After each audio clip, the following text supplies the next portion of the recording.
Fracturas de la cabeza radial, coronoides y olecrano. Fracturas de la cabeza radial. Pueden ocurrir de forma aislada o como parte de una lesión más compleja, como una tríada terrible o una lesión de Essex-Lopestri. Para recordar, la tríada terrible es la asociación de la fractura de la cabeza del radio más la fractura de la apófisis coronoides más una luxación del codo. Una fractura de Essex-Lopestri es la asociación de la fractura de la cabeza del radio más una luxación radiocubital distal y una lesión de la membrana interósea. Para clasificar las fracturas de la cabeza radial se utiliza la clasificación de Mason o Mason. Existen 4 tipos. La de tipo 1 es una fractura desplazada menos de 2 milímetros sin bloqueo de la pronosupinación. La de tipo 2 es una fractura desplazada menos de 2 milímetros o angulada con un posible bloqueo de la pronosupinación. Y la de tipo 3 es una fractura conminuta y desplazada más de 2 milímetros y con bloqueo de la pronosupinación. Una de tipo 4 es una fractura asociada a una luxación del codo. Para las de tipo 1 y 2 se puede hacer tratamiento conservador. Las fracturas con desplazamiento mínimo logran buenos resultados solo con ejercicios en el hogar. La complicación puede ser la rigidez. La pseudoartrosis y el desplazamiento son raros. Para la tipo 3 se debe confirmar la estabilidad general del codo antes de indicar el tratamiento conservador.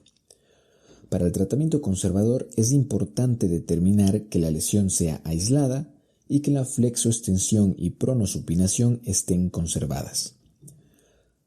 Para el tratamiento quirúrgico se indica en las lesiones de Mason tipo 2 y 3 desplazadas, en la de Mason tipo 4 con luxación del codo o en una fractura con limitación del movimiento.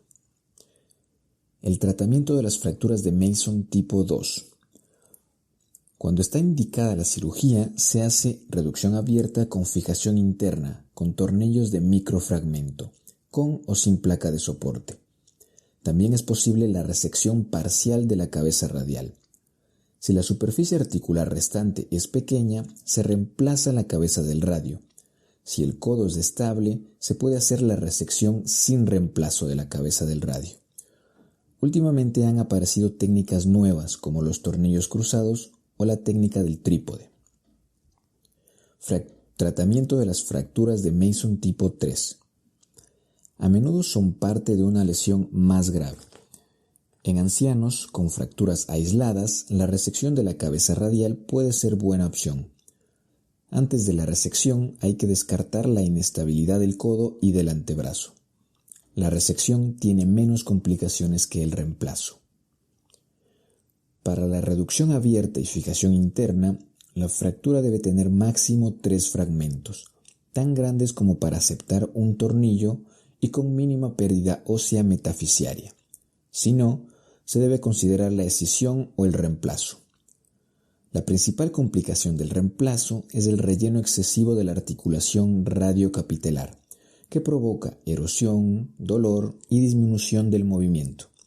La principal ventaja del reemplazo es que mantiene la relación radiocapitelar y la estabilidad del codo y de la radiocubital longitudinal. La reducción abierta de la fractura de la cabeza radial. La técnica. Se debe hacer un abordaje de Kocher o de Kaplan. El de Kaplan ofrece mayor visibilidad. Se debe exponer la cabeza y el cuello del radio. Se debe preservar el ligamento colateral lateral. Para las fracturas de Mason tipo 2, se debe reducir la fractura sin alterar el periósteo, usando apisonadores, palillos dentales o elevadores Freer. Se debe estabilizar con 1 o 2 tornillos pequeños. Se debe usar una placa de soporte en la zona segura si el vértice de la fractura está conminuto y queda un gran defecto debajo del segmento articular. La zona segura es el área de la cabeza radial que no se articula con el cúbito. Si no se puede obtener una fijación confiable, como ocurre con las luxofracturas, se debe considerar el reemplazo de la cabeza del radio. En las fracturas de Mason tipo 3, si es necesario para mejorar la exposición, se debe liberar el origen del ligamento colateral lateral. Esto será reparado al final. Se debe reducir y fijar provisionalmente la superficie articular con clavijas de Kirchner. Hay que proteger el nervio interóseo posterior pronando el antebrazo. Se debe aplicar una placa lateral al radio proximal con la muñeca en posición neutra, es decir, en la zona segura, y asegurarla con tirafondos. Se puede colocar injerto óseo en el defecto si es necesario. Hay que comprobar la pronación y la supinación del antebrazo. Fracturas de cabeza y cuello radial asociadas a luxación del codo. El tratamiento es controvertido. Si la cabeza del radio se puede salvar, se debe usar una reducción abierta con fijación interna, antes que una escisión. Si no se puede salvar, el uso de prótesis es controvertido. La complicación de la prótesis puede ser el aflojamiento y la revisión. El objetivo es lograr un codo estable, aunque se necesite reparar todas las estructuras. El cuidado postoperatorio. Se usa una férula de yeso a 90 grados. Se debe cambiar a cabestrillo a los 3 a 7 días. Luego iniciar ejercicios activos. Se debe suspender el cabestrillo a las 3 semanas y aumentar los ejercicios a tolerancia.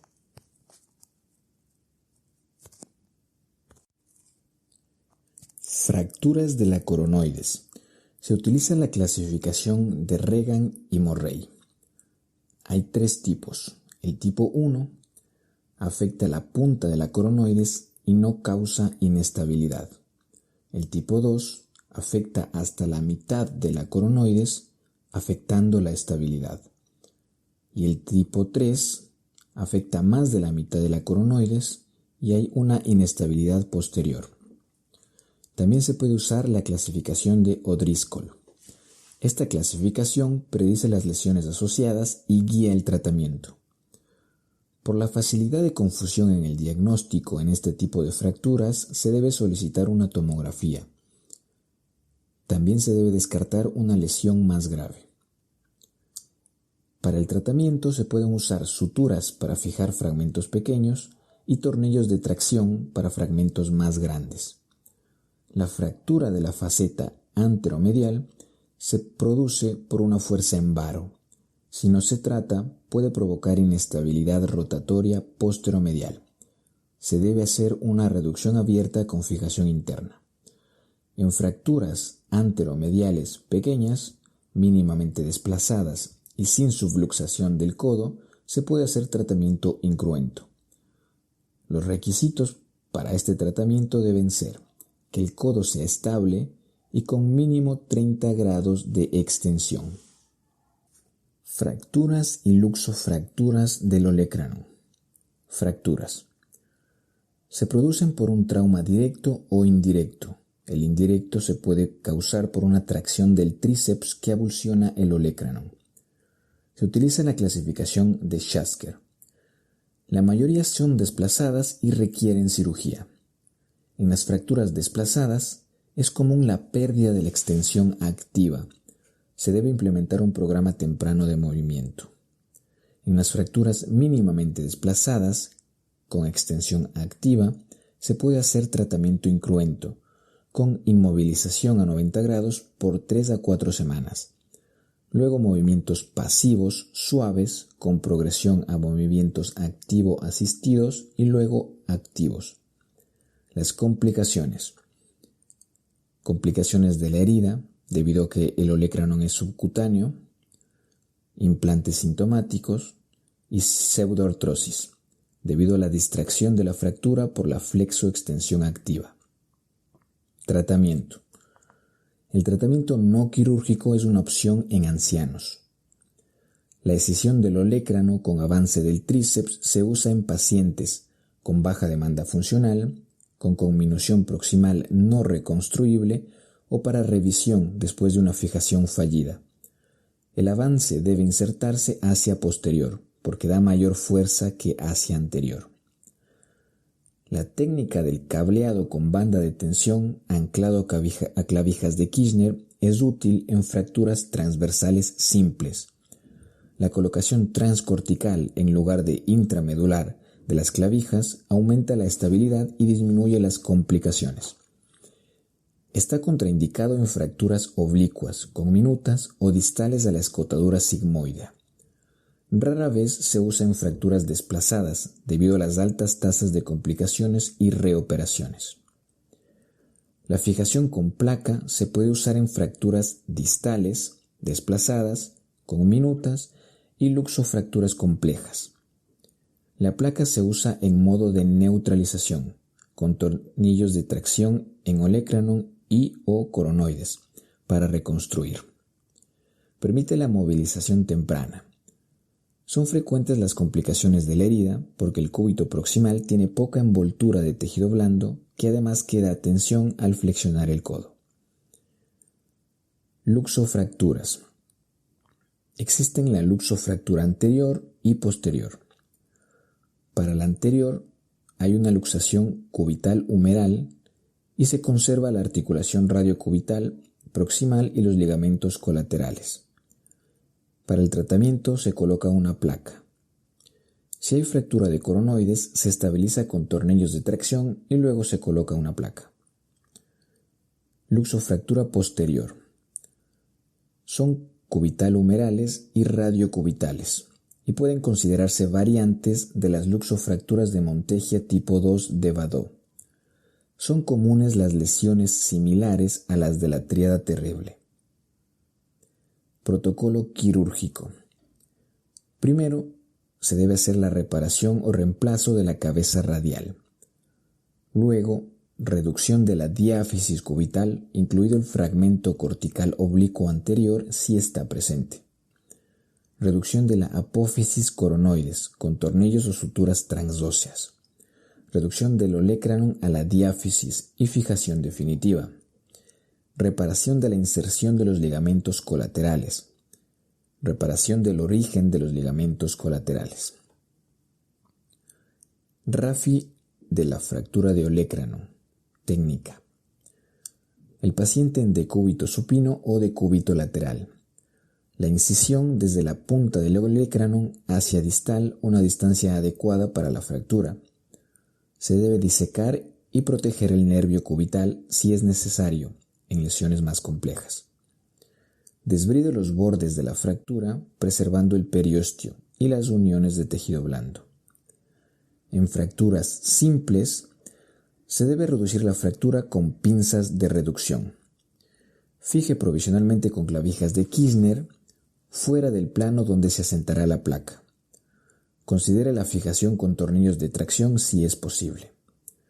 Coloque la placa, idealmente precontorneada para el olecranon, sobre el fragmento proximal, encima de la inserción del tríceps. Coloque el tornillo proximal en forma intramedular para cruzar el sitio de la fractura. Utilice una cantidad adecuada de tornillos en sentido proximal y distal. Confirme la reducción y los tornillos. Cierre por planos y usar valva de yeso anterior con el codo en extensión. Para fracturas conminutas o complejas, se debe reducir y fijar secuencialmente con tornillos de tracción pequeños un fragmento a la vez. Si hay un fragmento oblicuo anterior grande, hay que estabilizarlo en la diáfisis. Esto facilita la reducción de los demás fragmentos. Si no es posible el uso de tornillos de tracción, utilice clavijas de Kirchner.